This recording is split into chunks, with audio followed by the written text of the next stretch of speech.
कार्तिक मास 18वां अध्याय। तुलसी जी को वरदान। सूत जी बोले, बात उस समय की है जब भगवान विष्णु उस स्थल पर तपस्या कर रहे थे जहाँ वृंदा सती हुई थी। तपस्या में लीन विष्णु भगवान को अनेक सती साध्वी वीरांगनाएं और देवियां गोचर हुई। उनमें से मुख्य थी वैष्णो देवी, गौरी जी, लक्ष्मी जी, सरस्वती जी और अन्य भक्त वत्सल देवियां। उन्हें प्रतीत हुआ वह स्थान अत्यंत पवित्र है। वहां उन्होंने दिखाई दिया मालती का और तुलसी के सुंदर पौधे। उन्होंने उस स्थान का नाम बरबरी रखा। उस सुंदर पौधों को देख विष्णु भगवान हर्षित हो गए। तुलसी के रूप में साक्षात वृंदा दिखाई दी। उन्होंने सृष्टि के तमाम देवताओं को नमस्कार किया। विष्णु भगवान हर्षित होकर बोले, तुलसी का वन सब पापों को भगाता है। यमदूत भी पास नहीं भटकते, यमराज के दर्शन भी नहीं होते। तुलसी का पौधा लगाना और उसका पालन करना गंगा नर्मदा दर्शन व स्नान के समान पवित्र है। जो भी तुलसी की पत्तियों से विष्णु जी की पूजा करते हैं वे जन्म मरण के बंधन से छूट जाते हैं और ब्रह्मलोक को प्राप्त होते हैं। तुलसी में पुष्कर तीर्थ का वास है। गंगा नदी जैसी पवित्र पावनी है। वासुदेव जैसे देवताओं के तीर्थ तुल्य हैं। तुलसी के रज लगाने से अनेकों अनेक पाप दूर हो जाते हैं। तुलसी के लेप में चंदन का मिश्रण लगाने से पाप निकट भी नहीं आते। तुलसी की छाया में श्राद्ध का फल अक्षय होता है। हे भक्त, आंवले के वृक्ष की छाया में पिंडदान करने से नरक में पड़े पितृ भी तर जाते हैं। आंवले के धारण करने वालों को गंगा स्नान का फल मिलता है।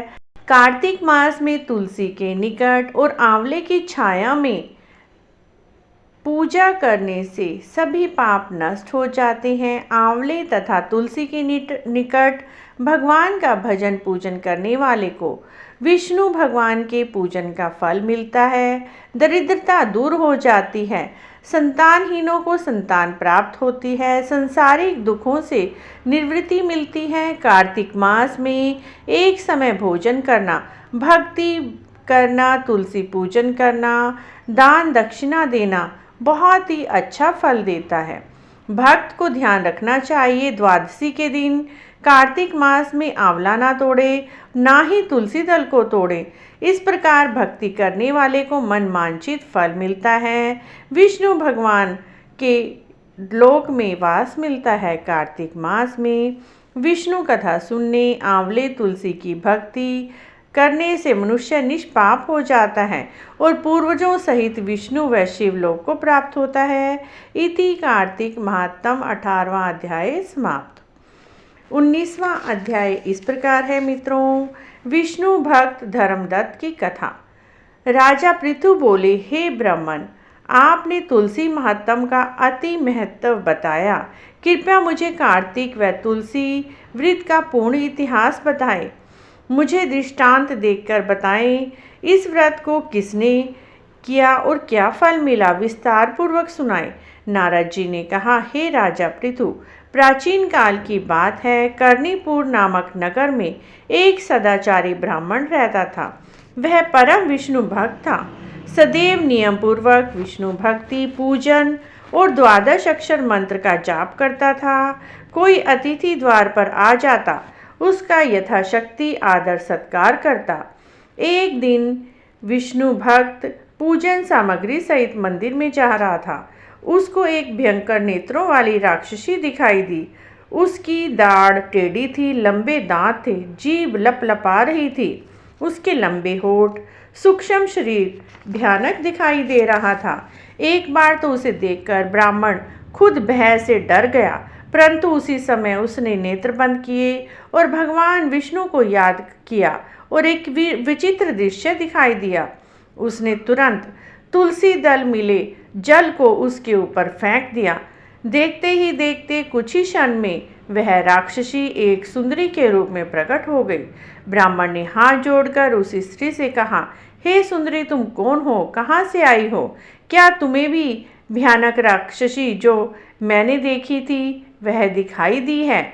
मैंने उस पर तुलसी दल फेंका था। वह देवी बड़े नम्र भाव से बोली, हे ब्राह्मण, तुम धन्य हो। तुमने मेरे अनेकों अनेक वर्षों का कष्ट हरण कर लिया है। मैं तुम्हें अपनी मार्मिक कथा सुनाती हूँ। मैं पहले जन्म में एक दरिद्र ब्राह्मण की पत्नी थी। मेरा पति दरिद्र होते हुए भी ईश्वर भक्त था। मैं अपने पति के प्रति अति कठोर थी। उससे धन कमाने के लिए बुरा भला कहती थी, किंतु मेरा पति मुझे सदैव उपदेश देता था, ब्राह्मण का धर्म धन कमाना नहीं, ईश्वर भक्ति है, विद्या दान है। मैं उसकी बातें सुनकर भी उसे भला बुरा कहती, स्वयं मिठाई खाती थी और अपने पति को सूखा भोजन देती थी और हर समय उसे कोसती रहती थी। और एक दिन मैंने क्रोध में आकर जहर खा लिया। जहर खाते ही मैं मृत्यु को प्राप्त हो गई। यमदूतों ने मुझे चित्रगुप्त के सामने प्रस्तुत किया। चित्रगुप्त ने मेरे पिछले जन्म के लेखा जोखा का अवलोकन किया। लेखा देखते देखते चित्रगुप्त क्रोधित हो गए। उन्होंने कहा, इस करकरंचा के पीछे अनेक पाप किए हैं। पति सेवा से दूर रही है, पति को भूखा रख, स्वयं मिठाई खाती रही। इसके लिए इसे शुक्र योनि प्राप्त हो, जिससे अगले जन्म में मैं भिक्षा खाती रही। इससे विष खाकर आत्मदाह किया है। शुक्र योनि के पश्चात यह 3 बार प्रेत योनि को प्राप्त होगी। भगवान चित्रगुप्त का निर्णय सुनकर मैं बिलक बिलक कर रोने लगी।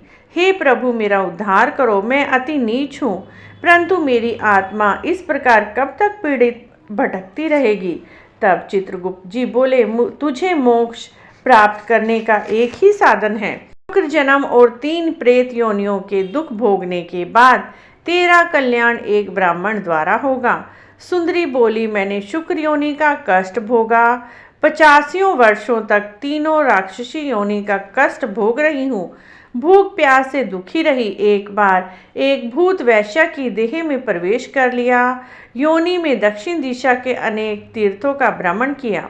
कृष्णा वेणी नदियों में स्नान किया। मैं जानती थी मेरे कष्टों का अंत होने ही वाला है, परंतु मुझे नहीं पता था कब, कहाँ और कैसे होगा। जिस समय में कृष्णा और वेणी के संगम पर स्नान कर रही थी, शिव तथा विष्णु के गणों ने मुझे वैश्या के मृत शरीर से पृथक कर दिया। हे ब्राह्मण, मैं इस समय भूख और प्यास से व्याकुल थी। तुम्हें दिखाई दी। मैं एक और पाप करने वाली थी, परंतु मुझे क्या पता था तुम्हारे ही हाथ से मेरा उद्धार होगा। अतः हे धर्मयुक्त श्रेष्ठ मानव, मेरा उद्धार किया। अगर तुमने मेरा उद्धार करने का उपाय नहीं किया तो मैं फिर से राह भटक जाऊंगी। इसी बात का मुझे डर है, कहीं मैं दोबारा प्रेत योनि को प्राप्त न हो जाऊं। ब्राह्मण ने धैर्यपूर्वक स्त्री के शांत वचन सुने। उसके बाद ईश्वर को स्मरण किया और उसने कर्कशा को इस प्रकार उपदेश दिया। इति कार्तिक महात्म 19वें अध्याय की जय। मित्रों, कल हम आपके लिए आगे 20वां अध्याय लेकर आएंगे। अगर आपको यह कहानी, यह अध्याय अच्छे लग रहे हैं तो प्लीज़ हमारे चैनल को जरूर सब्सक्राइब करें, लाइक करें, वीडियो को शेयर भी करें। कमेंट बॉक्स में जय राई दामोदर भगवान अवश्य लिखें।